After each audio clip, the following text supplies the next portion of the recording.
مستيات بيتنا جيبوتي 4 بليون 3 بليون تأتس لدلا كابو تو حدا فرقو دا يتوزدوا نقول له توزدوا تقول يوم متى نقبر ومالتي حسب كفيتكا نا إثيوبيا إمبورت إكسبورت بحسب كم زخيد غيركا نجيبوتي قتلا تغيلها حرام كم ذا مسألة حسابات أو حنقولنا قجلا يبلناني جيبوتي حلال كبر الله 4 بليون هلوا ولا 5 بليون هلوا حلال كبر الله نجيبوتي غنوا وادر منتلنا نحنا وده بعسب عينا ما عبلنا وده باصع وين عينا ما عبلنا حدش بوليس عجين عزود لنا يكون هاجرات أب وددرين زنبرا أب كتباو قلس حلالن حرامن زبحال نجريلن زحشكا زبلت كخونكا كتركب كتسرح لكا حدث عماويل نمركابن زنبرو نمعكابن كا بلوتن أوانوانن كوينكا كتركب لكا إسياس جن جبوت تبلعو زلا حلال يكبرلا نسخيت عنكف نحنا ودباتنا كنا لمعيه بلنان يبلنا له كمز عينت لوه التحساسبا قدم حجي كاب حادة عنا زلوه مراحة هاجر تسميعي فلتن إيرتران جبوتن كلتين نيتوبيا آزين أقدست بحرزوننا هاجراتين ودباتن المعن نيتوبيان كالوتن أقرقلوت نمهابن نيوز آي شرفي نمخصابن كا تاقيهن كسرحا ملؤ مسلا لون أمود داتا عامل نابي خيد ناتو ساني خون نزحشون زواتون مريض دما أقلقلوت يركب إيرترا جبوتي كيتهسه ودبات عاتيا كتنبر انتوسيناغن أبي ناي صدق مصحفي خصحفلا مصوعن عسبن كوفي بلا جبوتي تسرح زبل سبكه كما يابيلو مرح إيرترا تباهيلي يسمى بزخونه جبوتي زبلوا غربيت هاجر كابتا أبي نيشتين وحد حزبن اللوا زبلا إيرترا بحمشت عصف زنقاست هاجر كوينا 1 مليون حزب طرح ينبروا إذا بشحنت 1977 كاب فرنسا نص زوصت هاجر لومون بيد زور أب تحت تقطم عرباوያን بفلاي كا فرنسا تنبر هاجر كم زخونت ينقرلا أب قيح بحرن وشمت عدن تركينا سلا تركب زلات بوتا أزيو وسانيو ناب أوروبا ماكلاي مبرقن بحفشا إيسيان زكايد ناي نقدي مسمر بجبوتي زحلف سلازي حيالو عبيت هاجرات عالم زتمتوا هاجريا بز مخنيات فرنسا أمريكا تشاينا جابانن إيطاليان أبتا هاجر وتهدراوي معسكرات اللون ودب جبوتي أب كتبا أتهاجر عبت رايت أوت اتا أزيو بزح قطر حزبي اتونن ودب ألبو زخونت إثيوبيا 900 ناي ممصأن ملأخن منقسقاساتا بودب جبوتي تسالط እዚ ወደብ ኣብ ዓመት ናይ 100 ሚልዮናት ዶላር መኽሰብ ይኻዕብት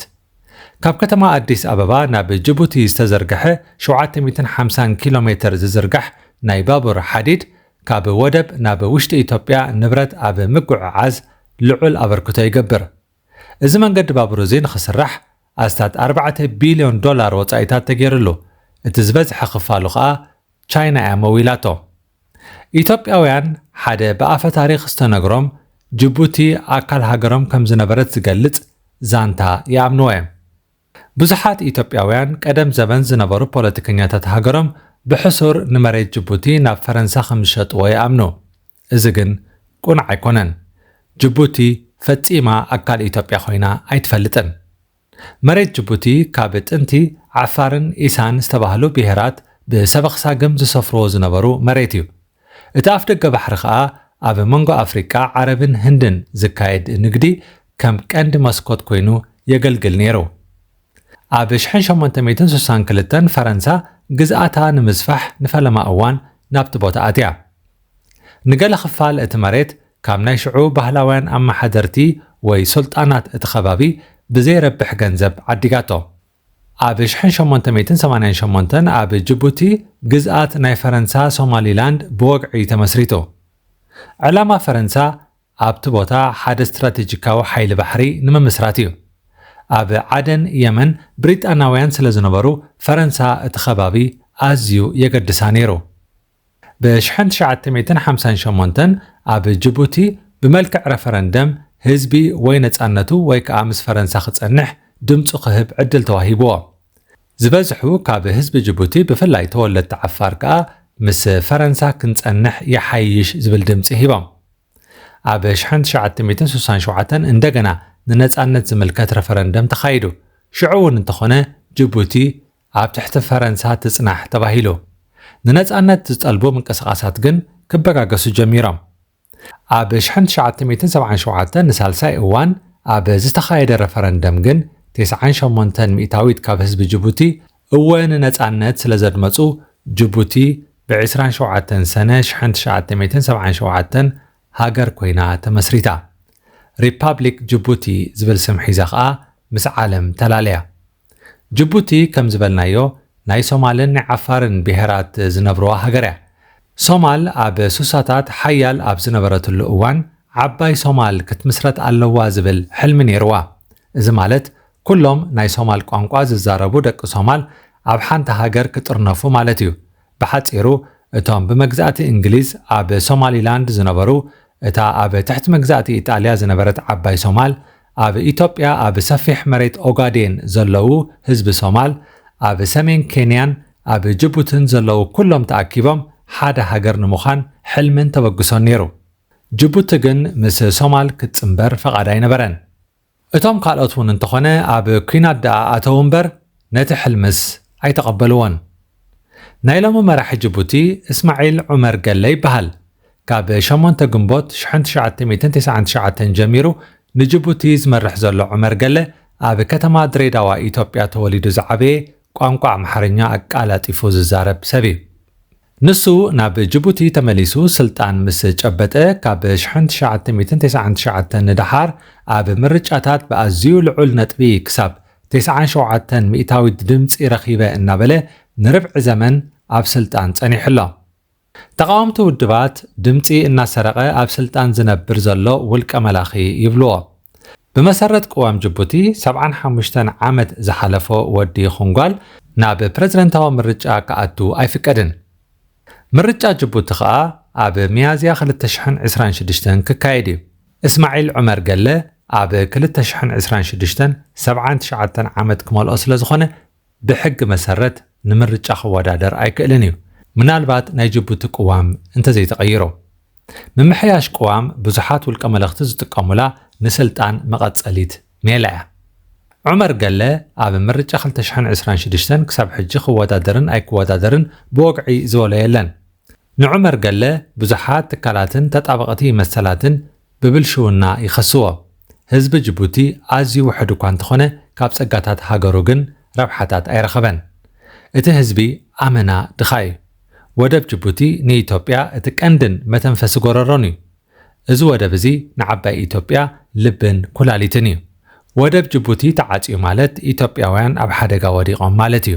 ምክንያቱ እቲ ካብ ደገ ዝኣቱን ንግዳም ዝለኣኽን ዳርጋ ኩሉ ብወደብ ጅቡቲ እዩ ዝሓልፍ ወደባት ዓሰብን ምጽዋዕን ከም ካልኣይ ወይ ቀዳማይ ኣማራጺ ክቐርቡ ይኽእሉ ነይሮም ብሰንኪ ዘሎ ፖለቲካዊ ምትፍናን ግን እተን ወደባት ካብ ልምዓት ደው ኢለን ኣይኒ ኤርትራ ኣይኒ ኢትዮጵያ ኣገልግሎተን ተደሪቱ ቀንፈዘው ይብላ ኣለዋ ኣብ 2018 ኣብ መንጎ ሃገራት ኤርትራን ኢትዮጵያን ዕርቂ ወሪዱ ምስ ተባህለ ብወገን ኢትዮጵያ ብፍላይ ወደብ ዓሰብ ንኣገልግሎት ክጥቀሙሉ ከም ዝኾኑ ዳርጋ ርግፀኛታት ነይሮም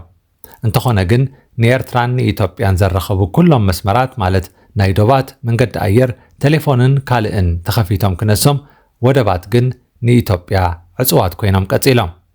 ኣብይ ኣሕመድ ኣብ ፈለማ ርክብ ምስ ኢሳያስ ኣነን ኢሱን ተደሚርና ዓሰብ ክንመቐል ኢና ኢሉ እኳ እንተነበረ ፖለቲካ ተደመሮ ግን ኣኽሳቢ ነበረን ኣብይ ምስ ኢሳያስ ተደሚሩ እውን ኣይረብሐን ሎሚ ኢትዮጵያ እቲ ባሕሪ ብታሪኽን ብጂኦግራፍን ናተይ ዝነበረ ስለ ዝኾነ ይግባኣኒ እዩ ናብ ዝብል ካልእ ፖለቲካ ኣትያላ ኢሳያስ ከዓ ነቲ ስራሕ ጅቡቲ ሒዛቶ ስለ ዘላ ኣነ ጣልቃ ኣቱኔ ሓራም እዩ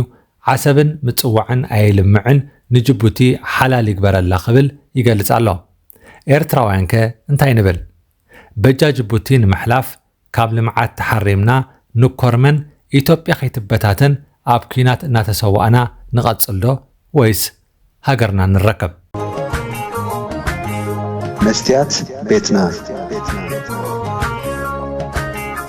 مستيات بيتنا نحكينا مثل إرتران من صبراء استفلالية صحفات تنقص مسلتاتن قال محتتاتن حيزا بذكريات كبر أب إنها ترادوت تقرب مدبيا